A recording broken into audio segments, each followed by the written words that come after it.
लोकसभा संघ उपचुनाव से चढ़ा सियासी पारा। जो एमएलए आपका यहाँ भुट्टो, क्या नाम है उसका, उसको पूरी तरह कूटो। क्या सत्ता में भाजपा वापसी कर पाएगी दोबारा? उन्होंने ये कहा है कि भुट्टो को कुटो। सरकार के द्वारा वो इस प्रकार की सनसनी पैदा करने की कोशिश कर रहे हैं। हथियारों के बलबूते पर, चेतावनी के द्वारा वो समाज में भय पैदा करना चाहते हैं। सीएम सुक्खू के बयान पर मचा घमासान। इस तरह से वहाँ के विधायक को भुट्टो को कुट्टो जो कहा है वो कहीं मुख्यमंत्री के पद की गरिमा का इंसान नहीं है और निश्चित रूप से ऐसी बयानबाजी से गलत संदेश जाते हैं। भाजपा ने संभाली सियासी कमान। सियासत में अक्सर एक दूसरे पर छींटाकशी देखने को मिलती रहती है। नेता एक दूसरे पर टिप्पणियां भी करते हैं, लेकिन इन बयानों के सियासी तौर पर क्या मायने हैं ये भी समझना जरूरी है। नमस्कार दोस्तों, आप देख रहे हैं समाचार फर्स्ट टू द पॉइंट। मैं हूं आपके साथ बालकृष्ण, हाजिर हूं एक और स्पेशल रिपोर्ट लेकर।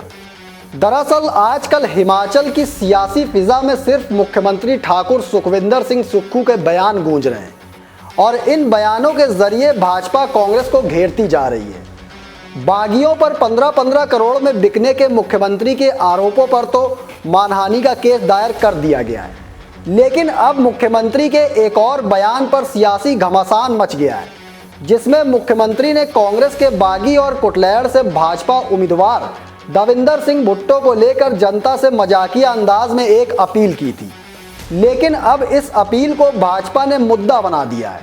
पहले आप मुख्यमंत्री का उतना बयान सुनिए जिसे भाजपा ने मुद्दा बनाया है, उसके बाद हम आपको मुख्यमंत्री का आगे का पूरा बयान भी सुनाएंगे। जो एमएलए आपका यहाँ भुट्टो, क्या नाम है उसका,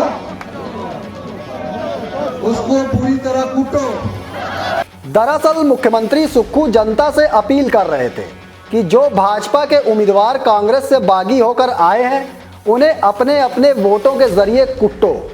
लेकिन अब भाजपा मुख्यमंत्री की तरफ से मजाकिया अंदाज में दिए इस बयान को सियासी तौर पर भुनाने में जुट गई है।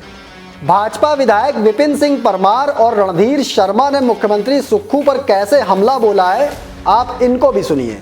हाल में ही मुख्यमंत्री श्री सुखविंदर सिंह सुक्खू के द्वारा कुटलैहड़ से जो भारतीय जनता पार्टी के उम्मीदवार हैं श्री दविंदर सिंह भुट्टो, उनके बारे में जो शब्द कहे हैं, उन्होंने ये कहा है कि भुट्टो को कुटो।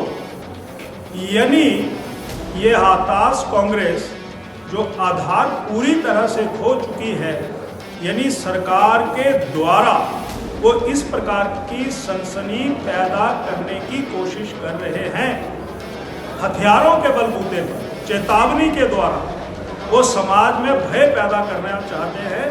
भारतीय जनता पार्टी इस प्रकार की वाणी, इस प्रकार की संदेश, इस प्रकार का जो बात कही गई है, हम मुख्यमंत्री जी के इन शब्दों का कड़े शब्दों में विरोध करते हैं।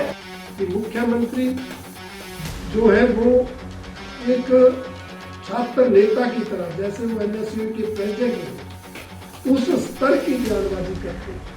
अभी ऊना के कुटलैहड़ विधानसभा क्षेत्र में जिस तरह से वहाँ के विधायक को भुट्टो को कुट्टो जो कहा है वो कहीं मुख्यमंत्री के पद की गरिमा का इंसान नहीं है और निश्चित रूप से ऐसी बयानबाजी से गलत संदेश जाते हैं, हिंसा भड़कती है और समाज में जो है विघटन शुरू हो जाता है। इससे पहले भी कई बार मुख्यमंत्री महोदय ने इस तरह की निम्न स्तरीय घटिया स्तर की बयानबाजी की है, जिसके लिए उनकी जो है आलोचना भी हुई है। इसलिए मैं कहना चाहूँगा मुख्यमंत्री महोदय को कि वो अपने पद की गरिमा का जरूर ध्यान रखें और इस तरह की बयानबाजी से बचें, ताकि हमारे हिमाचल प्रदेश की जो संस्कृति है, हमारा जो लोकतंत्र है वो बचे। आपने मुख्यमंत्री के भाषण का वो हिस्सा सुना जिस बयान पर भाजपा हमलावर है और भाजपा का भी हमला आपने देखा। अब आप मुख्यमंत्री का वो पूरा बयान सुनिए कि उन्होंने आगे क्या कहा है। फिर आप खुद तय कीजिए कि मुख्यमंत्री और भाजपा में कौन सही है और कौन गलत। अब पूरा बयान एक बार सुनिए। जो एमएलए आपका यहाँ भुट्टो, क्या नाम है उसका, उसको पूरी तरह कूटो। मतलब राजनीति में कूटने का मतलब है कि वोटों के माध्यम से कूटना है। आपने कितनी वोटें डालनी है ताकि उससे पता लग जाए कि किस तरह तुम बिक कर गए हैं। आपने अपना ईमान बेचा। दरअसल मुख्यमंत्री ने अपने बयान में आगे ये साफ किया है कि राजनीति में कुट्टो का मतलब होता है वोटों के जरिए किसी को कुट्टो। अब सवाल ये है कि मुख्यमंत्री सुक्खू के इन बयानों को भाजपा चुनावों में अपने पक्ष में कितना भुना पाती है, ये देखने वाली बात होगी। लेकिन अब आप भी ये तय कीजिए कि मुख्यमंत्री सुक्खू के इस बयान को आप कैसे देखते हैं और भाजपा के मुख्यमंत्री सुक्खू पर लगाए गए आरोपों पर आखिर कितना दम है। दोस्तों, फिलहाल मुझे दीजिए इजाज़त, फिर मिलेंगे एक और स्पेशल रिपोर्ट लेकर। लेकिन कमेंट बॉक्स में आप अपनी राय देना ना भूलिएगा। धन्यवाद।